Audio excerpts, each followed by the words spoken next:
All right, this is a video I wanted to make for a long time about understanding the different branches of Judaism, the different types of Jews. It's very confusing. As many know, I myself didn't grow up religious. So when I became religious, I thought everybody is the same. I mean, different customs with the hair or whatever, or the garments. But I thought we all were the same. Or everybody loved each other. Everybody had one opinion, one set of rules. But it's not. And thank God it's not. And there's a good reason for that. So what happened? Everything started with Adam, the first man. The first man corresponds to that huge soul that had in it all the souls we have today in the world. Jews and non-Jews, right? Then came the one that decided to reconnect all those souls together, so to speak, was Avram. Avram came out and said, I want to live for my true purpose in creation, which is God's will, which is bringing back unity between all human beings and that they should all recognize that there is one creator. So Avram went on that journey and God said, if that's what I want to do, I'm going to make a nation out of you that is going to influence the world and inspire the world to come all back to me. So Avram went on his legacy, and Avram had his way, his own way to serve God, which is mostly focused on love. Yitzchak, his son, also committed and decided to spend most of his time learning to follow rules and the power to be strong and take that love and focusing that love on individuals and on fixing the world. Then Yaakov came and had 12 children. Yaakov committed also to follow the path, and he had 12 children, and each one of those children, the 12 tribes, had a different flag, a different mission, a different power, a different way to pray, each one with his own uniqueness. And this can help us understand a little bit why today we're so many, because so different. That's where it really started, when the 12 tribes got lost at some point, and we were left basically with 2 tribes. But we are completely lost. So then everybody has a much harder time now to find his mission and find what's the root of my strength. But one of the things you can do is to learn the zodiac signs and the tribes and how each one had this different power, and see the one you connect the most. The one you connect the most can be a hint for your mission in life and understanding the different types of Jews that exist. So came after. Then after eventually split into 2 main categories. There was connected to Yehuda and the brothers and Yosef.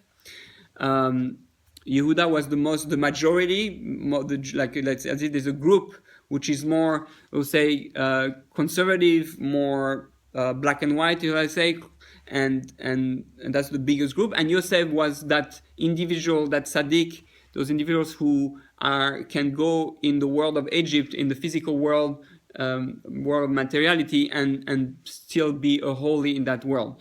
The tribe of Yehuda was more like staying together between brothers and creating a strong boundaries and not mixing at all with the other nations.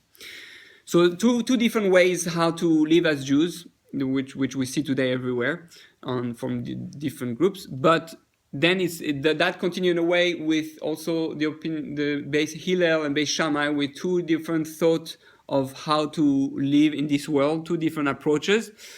And then after that, basically, we had first the Hasidim Rishonim, which was almost, I would say, a third category. Hasidim Rishonim were people who were mostly involved in spending most of their time learning and praying actually mostly. 9 hours of prayers, of meditation and prayer every day. And they will work and learn just a little bit. That was the first real Hasidim. which Hasidim means righteous, pious. Then there was a split, and the split what happened mostly with Ashkenaz and Sephardim. So all that had to do with the exiles. So at the end, we all those from the 12 tribes, and those two main views how to live in the world, Beis Hillel, Beis Shammai, Yosef or Yehuda, and you have all those tribes being spread out in the world, and the Ashkenaz are all those who lived in European countries, Russia and all that, most of the Western Jews. And then the Sephardim are mostly Jews who went to country that are more from the East, the more spiritual countries, so to speak, more Arab countries, and was more coming from Spain. So those are the two. So by the Sephardim, you have the Syrian, the Persian, the Bukharians, the Iraqian, the Yemenite, Afghan. There's a few more. I don't know all of them, but all those coming from North Africa and more in the East, and all those are people. The Jews, those Jews actually much more Sephardi, and they took a lot of the energy of those countries and use them and adopt them and make them part of the Judaism. Again, it's not that we're changing and not becoming non-Jewish by taking other stuff. On the contrary, we're taking the energy that exists, the good energy, the positive energy, the music, the food, all that, and we take it and use that to serve God. So those were the Sephardim, and based on their where they live, different laws evolved that needed to be added or became part of the tradition to embellish the Torah. The Torah is not static. The oral tradition, the written Torah is static, but the oral tradition is expansive, and we can take things from the outside, and if it makes the Torah even greater and the way of life even greater and the closeness to God greater, then it's great. So each one of those, the Sephardim took their own customs. Then we have the Ashkenaz. So from the Ashkenaz, that's when it becomes more complicated in a way. Who do you have by Ashkenaz? By Ashkenaz, you have the Litvaks, from Lithuania, were very, very cold. We could say not in a bad way, but very cold, maybe very, doing exactly. They're not like dancing. They usually don't dance too much or maybe make music only on happy occasion. Then you have the Hasidim. So the Hasidim, that's what we're going to explain more in detail after, because that's a thing in itself. Then you have the Yekis. The Yekis are people we say they're always on time, because they are mostly from Germany and they're very organized, very orderly. If you want to be on time, you need to have Yekis. Then you have the modern Orthodox, who are the Jews who try to at least in a more obvious way, adapt themselves to the modern world, the scientific world, the more modern world, and therefore they use that world, the physical and materialistic world, in a more active way as part of their service of God. Then there's what we call the Musar movement, where the people who went out there, they started about 200-300 years ago. With Rabbi Israel Salanter and those the Slobodka Yeshiva, meaning they're focused very much on character traits. That the main focus is character traits, and not to fool yourself to be very religious, look very religious if your character traits are defective. So making sure that that's very important. And then you have the Misnagdim, or the Yeshiva world, which is one of the biggest today, where you have all those Jews who go to yeshiva. A lot of Sephardim have joined that movement of spending yeshiva until 20 years old and going for extra study in those yeshivot to learn, and eventually getting married, and some stay in learning for years also after that, not necessarily to become rabbis, but just to grow and learn more and become more holy. So those are the yeshiva people are from a bit everywhere, every country. but the yeshivot were mostly coming from the Ashkenaz. That's where most yeshivot are Ashkenaz. And then you have also the Baalei Tshuva, which is a whole movement of people who are becoming religious, like me. The Baalei Tshuva movement, which is all those people who return and, in a way, joining one of those categories of Jews. Some join the Sephardim, some join the Ashkenaz, some join the Hasidim, all different types. But usually we look for our ancestors' tradition to reconnect, because that's where usually our main strength is. But there are exceptions. And then now we have the Hasidim. Now the Hasidim, that's where people get most confused. The Hasidim, it starts with the Baal Shem Tov. About 300 years ago, the Baal Shem Tov was this Ashkenazi Jew who was very, very holy. I didn't mention, by the way, before the Kabbalist. Since the beginning, since Avram, who say Avram was a Kabbalist. Kabbalists were people who knew the secrets of the world. They were extremely spiritual. They meditate a lot. They understood the secret of God. And Kabbalists existed throughout time. The Kabbalists, the Ashkenaz and Sephardi Kabbalists, and Sephardim are usually stronger in that domain. They learn more Kabbalah and understand Kabbalah more than Ashkenaz, because they spend more time at it, and the way they serve God is usually more, which has to do with a lot with the heart. Helps connect to the Kabbalah, and it's easier to connect to Kabbalah this way than just through the mind. You need both, obviously. And then so the Baal Shem Tov was a kind of hidden Kabbalist, and he brought Kabbalah into a way that even you and me can understand.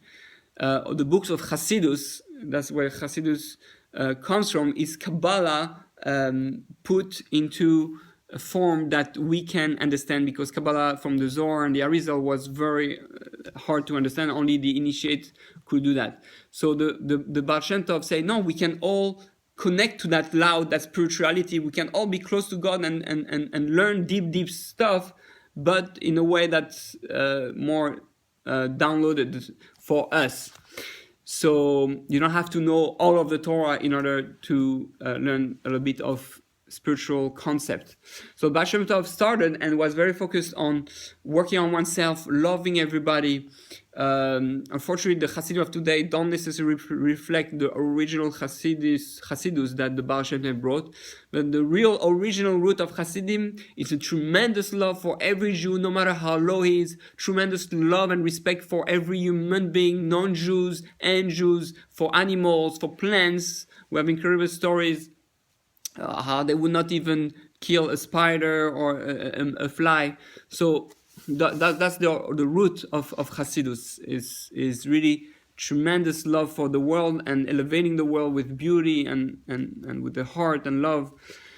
So that's where the Baal Shem Tov started, and he had many followers. And the Baal Shem Tov were obviously encouraging each individual, because if you understand how everything has a purpose and is precious, the Baal Shem Tov will look in every Jew and see, you are so powerful, you have that power, you're so powerful, you have that power. He will help, which is what the real rabbi is supposed to do. He's supposed to see your greatness in you and push you to use this greatness to be yourself. In a way, we should all have our own Hasidus, so to speak, our own way, our own path, our own way of expansion. Hasidim, in a way, is chesed, is the way how each one can expand his soul in the most expansive way. So, in the Baal Shem Tov, from the Baal Shem Tov came all those different Hasidus. I'm only going to mention a few, because there are more than that. I don't know all of them. But there's basically Lubavitch is one of them. There's Satmar. There is New Square Hasidim, there's Vizhnitz Hasidim, there's Breslov Hasidim, there's Bobov Hasidim, there's Belz Hasidim, there's Ger Hasidim, there's Rav Kook's Hasidim, there's the Esh Kodesh Hasidim, and basically there's many more, there's maybe, 50 more, 100 more, the Kosker Hasidim, Munkacher Hasidim, and basically it's each one of those great individuals who, like you and me, find a way to serve God that is unique, And I just give one example. The stolen Hasidim, the whole prayer, they're screaming with the whole. They're screaming. The whole having is praying, screaming, because for them is I'm taking all my energy, all my inner thing, and I'm just spitting it out. I'm right. That's one way. Some Hasidim, they're very quiet. Shalom and the Hasidim, a lot of meditation, very quiet at certain moments. Some moments very strong. Some shake, some don't shake. Some dance, some jump, some clap. So each one find his own unique way how to serve God. And one has really to go out of one's way to find one's own Hasidus, so to speak. By Sephardim also, each one has his own special tradition and own specific way to sing. Sephardim sing more like Arabs, Ashkenazi sing more like Christians because the influence, or more like the Western world. All the Jewish music was inspired. Not inspired. We started from the Beit HaMikdash, but then we took of the energy and the talents of non-Jews to make it even better and use it for holiness. So now you have a better understanding. If you have questions about understanding better the different ones, you can always ask me. But that's a very short way, I think, to explain it. What are the different branches? And someone who becomes religious or converts has to find what he feels the most connected to. He should learn all of those different paths and find the one he connects the most to. One of the way to learn that the different type of Hasidim is the book Hasidic Masters by Rabbi Ari Kaplan. It's a very good book. It explains at least 10 different Hasidus and how it started with Baal Shem Tov and how each one has its own unique taste. So may we all find our own Judaism where we belong the most, where our prayer and way to serve God is the strongest, and then be yourself, not just a follower, because that's our mistake people make. Oh, I'm part of this Hasidus, I'm part of this branch of Judaism, but why don't you start your own branch, right? Obviously, you cannot invent anything, but I can start for example, the Hasidus of love. And my Hasidus is the Gutmacher Hasidus. And you know what we do, my Hasidus? We spend most of our day learning to love other people. The only thing I do is to go out and love, and I'm focused on that. When I pray, I focus on that, and I learn everything about love and how everything in the Torah is about love. So another Hasidus can be, you can find the Gutmacher Hasidus is going to be about joy. And I'm learning to do absolutely every single thing. Even going to the bathroom is going to make it out of joy. Going to work is going to be out of joy. Going to my enemy is going to be with joy. So we have to find our own uniqueness where we belong. So you can be a follower, obviously, with your own uniqueness, or you can be a leader and influence others to take a path that not one of the other paths that leads us to God. So yes, we have 613 mitzvot, but within those 613 mitzvot, there's room for creativity on how to behave and how to serve God, and then you can. Obviously, you need some guidance. We all need a rabbi. You can't do that without a rabbi. You need a rabbi to guide you. Make sure you don't go off boundaries, and stick to the 613 commandments. But beyond that, there's so much more creativity and things you can give to the world from your own uniqueness and your own greatness. So, looking forward to find your own and meet your own Hasidus, so to speak. All right.